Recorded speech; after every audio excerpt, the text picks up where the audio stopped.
Dubbed the Hollywood Derby, the fixture between Wrexham and Birmingham City has captured attention far beyond the usual championship spotlight.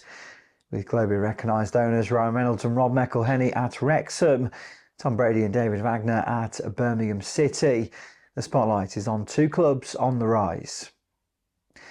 Both teams, however, have found the step up from League One a stern test, showing that ambition alone isn't enough to guarantee instant success. The latest encounter at the Racecourse ground ended 1-1 with George Dobson giving Wrexham an early lead before Patrick Roberts equalised for Birmingham City.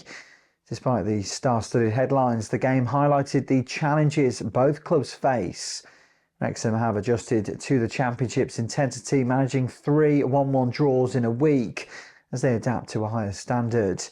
Mid-table stability would already mark significant progress for the Welsh club, potentially eclipsing their previous best finish in nearly 50 years.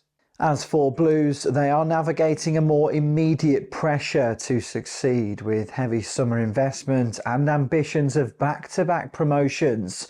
Chris Davis's side have dominated possession but struggled to convert chances. Jay Stansfield's positioning, Kyogo Furiashi's adaptation and set-piece vulnerabilities are key areas for improvement.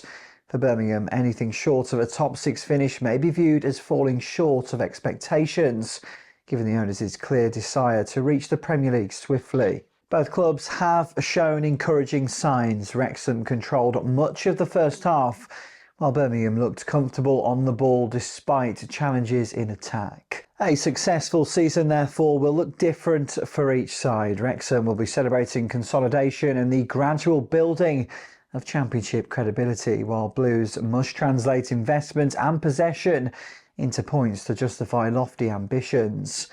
As the season unfolds, both clubs will need to balance expectation with adaptation, aiming for progress that satisfies owners, supporters and their own aspirations.